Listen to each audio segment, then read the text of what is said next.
Bam! It's Saturday night. You're on Talking Wax. I'm Stefan ADIKA, your host. This is our new playlist, Artist Rewind, where you find your ultimate intimate conversation with your favorite artists. And also, please, don't forget, down below is our Patreon. It's a VIP all backstage pass right here. This will unlock unedited content that you might not see here, and you'll see a lot over there. And plus, the first Saturday of each month, we are having a vinyl showdown where you bring your vinyl on our show, and you get to win some special vinyl from us. But tonight, the question is, this gentleman had a hit song, 1977, #1 hit single in the United States. But what does this person have in common with the Beatles? We'll find all that and much, much more coming up next on Talking Wax. Roll it, bam! Talking Wax.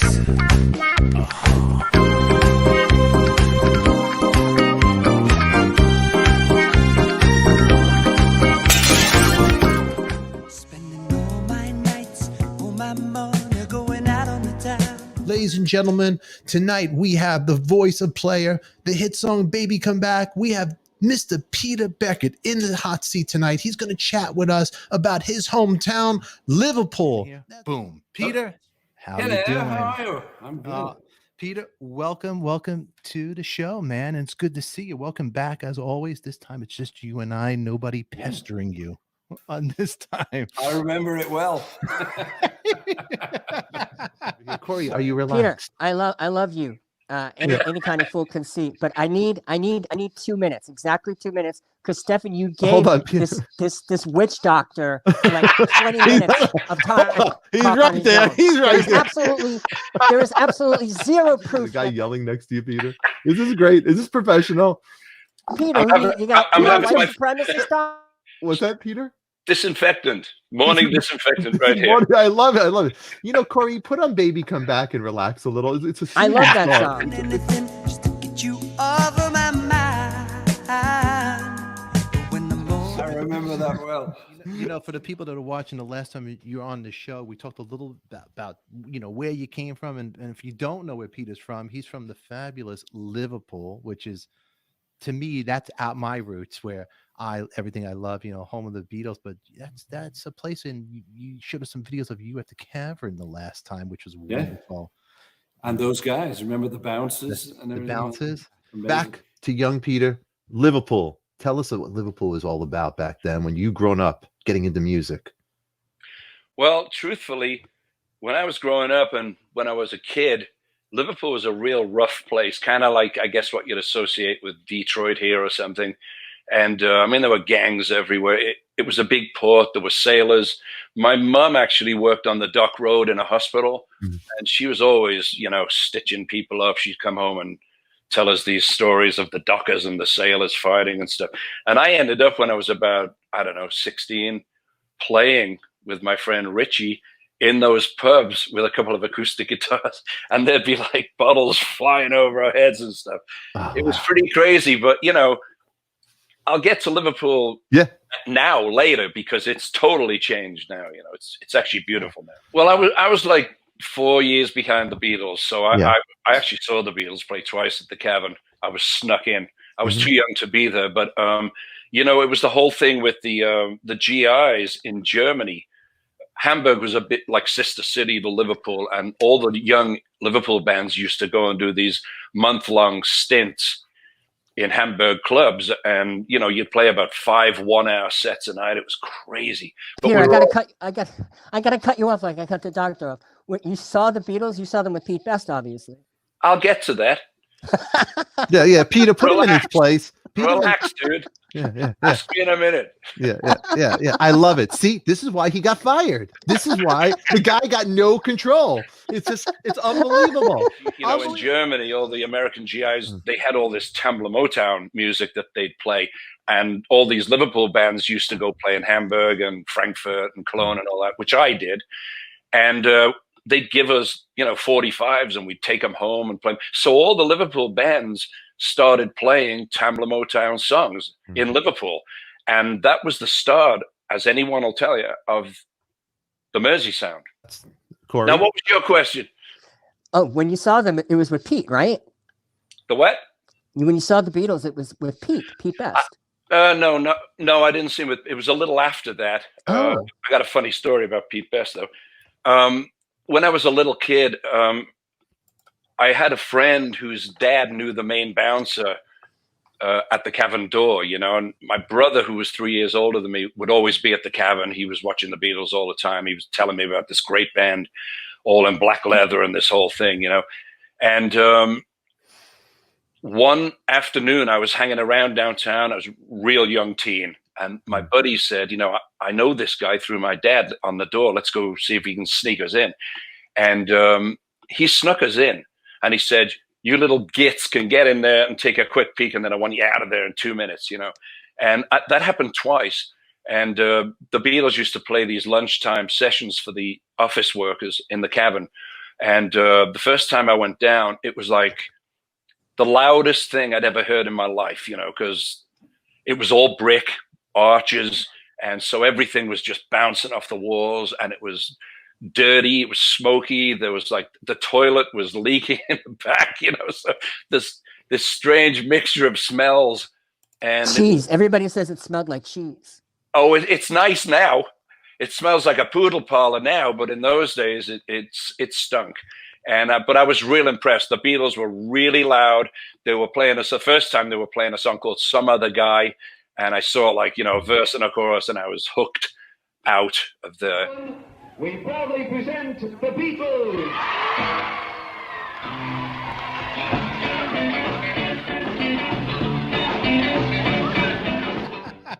I remember that well.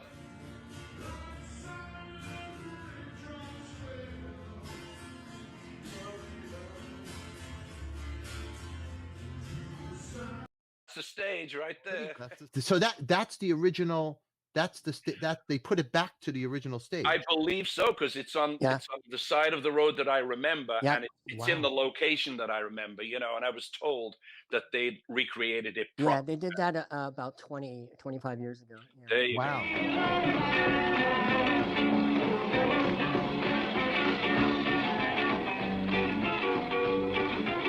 Wow, that's pretty cool. Now Peter, over here, I have a picture right here. Tell me about this picture right here. And I was looking at the songwriting credit right here. So right here we got this is your band, right? Yeah, that's my band, The Thoughts, in Liverpool. Mm-hmm. We later went down to London, and that's where we got this record deal here with Shel Talmy, who was the Kinks producer, and there's a song called All Night Stand. It was written by Ray Davies, and we were just this scruffy little band from Liverpool. We went down, and we almost instantaneously got a record deal and put this out. Nothing ever happened with it, but it was kind of like it's a nice little historical thing. All Night Stand. So did Ray write this with you guys? Did you meet? No, he was never there. It was Shel Talmy who was the producer, and gotcha. he produced it. Gotcha. Wow, that's awesome. That's pretty cool, huh? So that was the beginning of it, huh? A little bit of cred, a little bit of cred right there. That's wonderful. Now, you got an incredible story, and Corey's going to fanboy out here. All right, I am. I'm already. It's. I just love the fact. Here's how you can tell somebody's really from Liverpool. Mm-hmm. And I've never heard anybody explain this before, but when you say the word us, U.S., it comes out U-Z, us. Us. That's a Liverpool thing. You had a wonderful story you told me privately about your friend working. He was writing, and correct me if I'm wrong, was he writing songs, or he was doing something over there with Apple Rec when the Beatles would have their studio on Savile Road?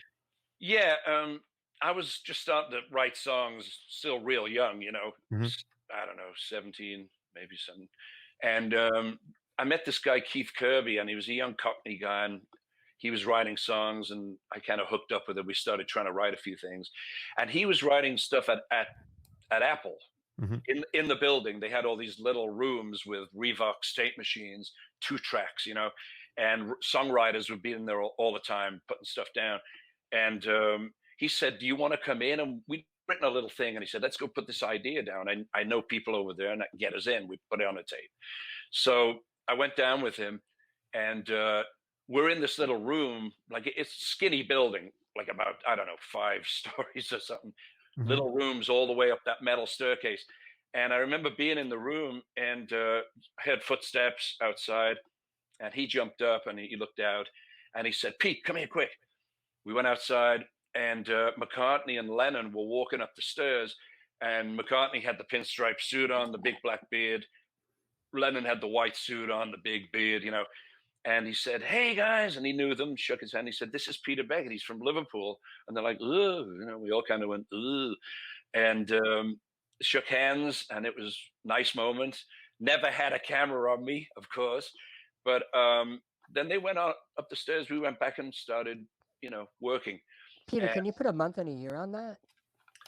Not exactly. I'd have to really think about that. Well, if Lennon had a beard, it was at least 1969, and if they were wearing suits, it was probably an Apple business meeting. So you were probably witnessing the Alan Klein thing. Well, I was told. I mean, I was pretty. I didn't know what the hell was going on in those days, but I was told that they were going upstairs.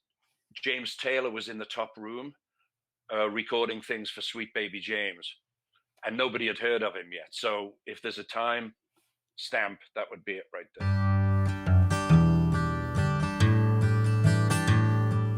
there. Yeah. Wow, Corey. Look at Corey. You got Corey calmed with that, Peter. You look how you soothed the beast. Did you record in that studio in the basement? No. You were just there. Later on, I was in a band called Paladin in London, and we did a couple of albums. It was quite a well critiqued band, and Jeff Emmerich engineered our second album. Oh, wow. It was called Charge, and he died recently. Yeah. And he actually sent me a book. He signed. He's got a book, signed it, sent it to me. Oh wow, that's pretty. That's pretty wild. So that's a great book, except that he hates George. Well, he can't defend himself now. You really want to fight with everybody today, Corey. No, but it's true that George didn't have a great solo in All You Need Is Love. In fact, that was probably the worst solo in all of rock and roll. But he went nuts on him. He was like the least talented. Oh, come on. He was the dark horse. So Don't Bother Me was the first thing they recorded of his, and it was great. Can I tell you my only other, my third Beatle thing? Please do. Go. Before somewhere way back, my band, The Thoughts, that you just showed the singer, we went down to London, and we were just bumming around, trying to get a gig here or there. And we're like, sleeping in somebody's apartment on the floor. And we got this manager, Tony Stratton-Smith. We got him interested in us, and he knew Brian Epstein. And Brian Epstein was putting on the first show at the Savile Theatre on Shaftesbury Avenue in London, which he was going to turn into a big series of shows, And the first show he put on Jimi Hendrix.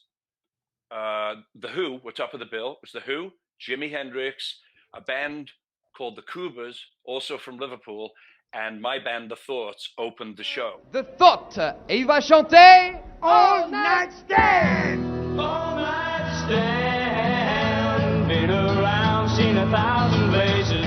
Do I should stop, close my eyes and go to bed? Now listen, they had to go buy us like little clothes from Carnaby Street because we were scruffy little gits. And in the dressing room, we were real nervous before we went on. There's a knock on the door, and Brian Epstein walks in with a bottle of Moet and Chandon champagne, and he's got a label on the top, and it says, "Congratulations to The Thoughts on your first gig at the Savile Theatre." And we were just like, "Oh, thanks." Ripped the cork, threw the label in the bin, and slugged the champagne, and walked on the stage and did our set.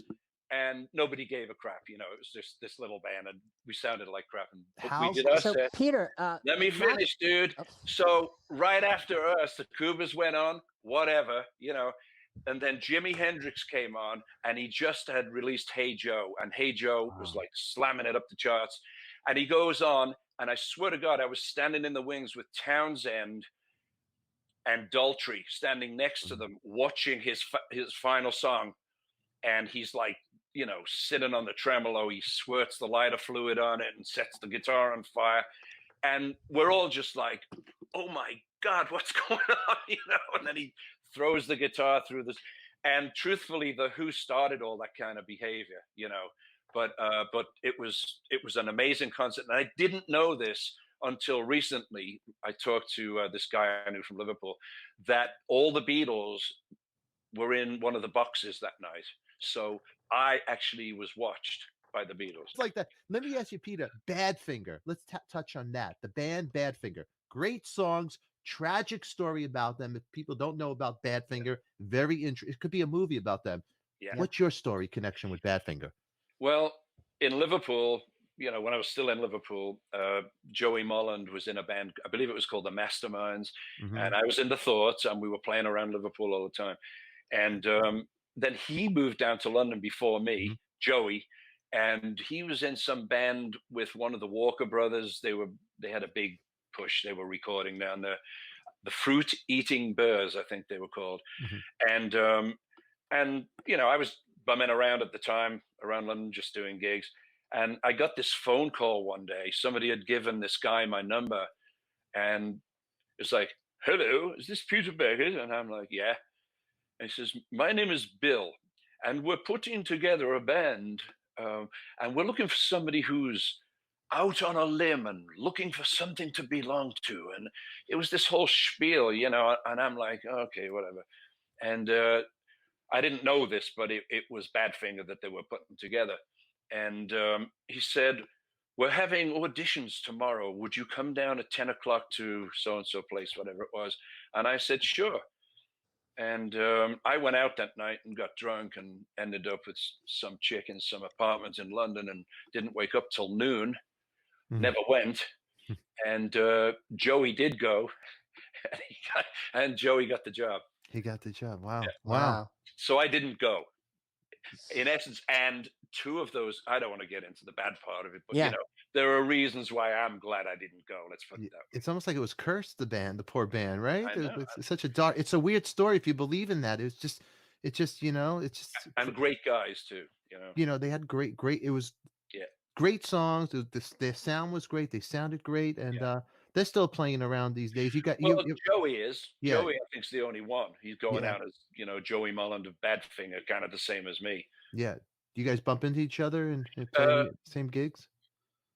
Not yet. No, not I yet. had a long conversation with him about, I don't know, 4 years ago. He called me at home and we caught up, you know, and we were going to get together. He was going to come in. He lives on the East Coast. He was going to come in and do an album, and he wanted me to play and sing on it. And I said, sure.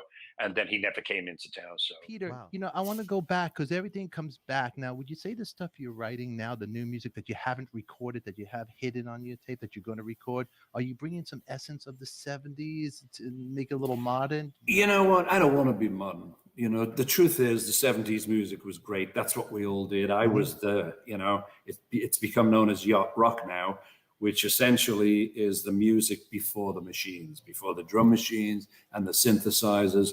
And, you know, there's always some good music around, but that was when people could sit with a guitar or a piano and play you their song.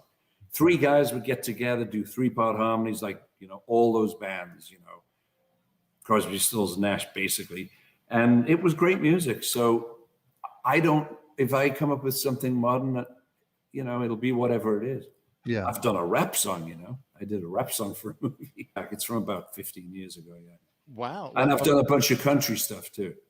See that I could picture when you're recording now, because vinyl has made a comeback for some time already. Yeah. You have in your mind, like, okay, when we record this record or the music that we're doing, I want it to sound good on vinyl. Do you keep that on the top of mind? Not really. I haven't really thought about it. To me, it's just getting it done, and then I'll do it in my house, and I'll play everything, and I'll get it to where I like it, and then I go in the big boy studio. I transfer to Pro Tools, and I have a great engineer, and then we fix everything. And you know, I'll have my guitarist come and play it better than I did. You know, and sometimes I play okay. I played the solo on "Baby Come Back."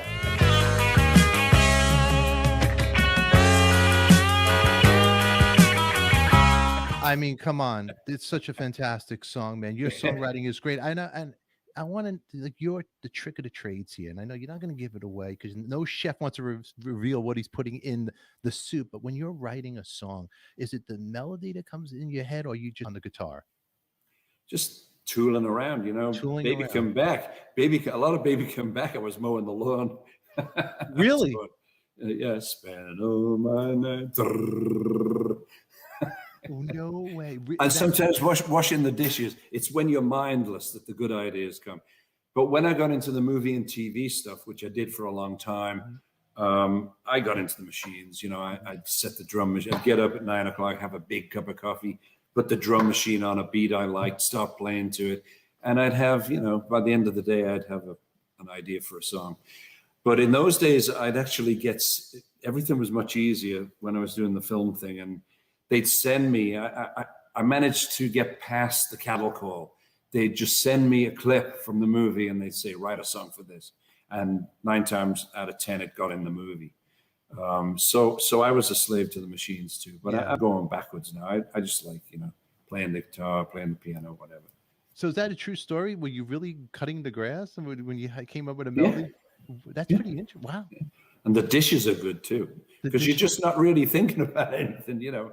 So the mind is kind of empty for the muse to enter. When you sit down, the movie stuff, when you're sitting there trying to come up with something, trying to write something, that's the hardest part. That's when you try. And it's not always the words that come first. It's not always the music. It was with Baby Come Back. We already had those first couple of chords. Yeah, when you're overthinking the process, that's it right there. You're killing the process. Yeah. George Harrison once said, if you can't finish a song in a day, let it go. Let it go. Wow. Yeah. Interesting. That's true. Now, just the writing part. How about like there's a lot of hits too to come back. You know, you have a riff or your melody. I just can't get past this, and you're stuck, and then you go back in time and like, I have this. I got something for you. Listen to this. I've had a song for about 10 years that I've been messing around with, and it's really nice. Sounds like a Crosby, Stills and Nash thing. It's got a great chorus, and I could never find a melody for the verse, and I just pull it out once in a while and start. I cannot find a melody. 3 nights ago, my friend Al Stewart, who I'm sure everybody's heard of, Year of the Cat. On a morning from a Bogart movie. We had a party we were all going to, and he came up from LA and he stayed in my house here for one night. And I started playing, we got all the guitars out, we were drinking wine. I started playing this song, and he starts singing a melody to the verse. So there's an Al Stewart, Peter Beckett song coming up very soon. Now I have Peter Beckett's player legally, that's what I have to go out as player. But I go out mostly as the voice of player, Peter Beckett, the voice of player, and I go out mostly with Ambrosia. They do their set, they got a whole bunch of hits, they bring me out in the middle, I do 4 songs, including Baby Come Back, and then they finish up the show, I go out, we do an encore, and it works great. They know the stuff, they've got it down pat. Yeah. Literally, I just fly out, with my guitar and do it and fly home. It works. Who's in the band right now when you guys are going to play out? Well, Burley Drummond from Ambrosia, the original drummer from Ambrosia, he was in Player 20 years ago for a few months, and he's the drummer again now. That's why we have this kind of tie-in thing. Buster on keyboards, and he's a monster Hammond player. Yeah. I have Rob Math, who is great. Excellent. Have you seen him? You saw us play. You saw the I was with show. you. I was with you guys. Yeah, and excellent. Rob's a great player. You have a great band, and Mark on bass, and they're still there. They're waiting. Pandemic's just dying down. Hopefully, gigs are back. Yeah. So we should start doing some band gigs. Remember, this is the voice of player right here. The man who maybe made your baby come back. Thank you for making that happen for others out there, Peter. I want to thank Peter Beckett for spending some time with us. And also I want to thank you for being in here. Every Saturday, we are here, 8 p.m. Pacific Standard Time. Don't forget to smash that thumbs up, subscribe, like it, and remind yourself when we're coming on. So hit that bell. Until then, we'll see you next Saturday, 8 p.m. Pacific Standard Time. And remember, kids, it's only rock and roll, and we like it. Now get out of here, you crazy kids. We'll see you later. Talking wax, all right.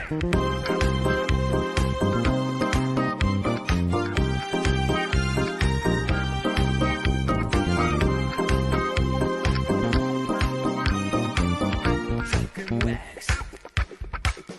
Talking wax.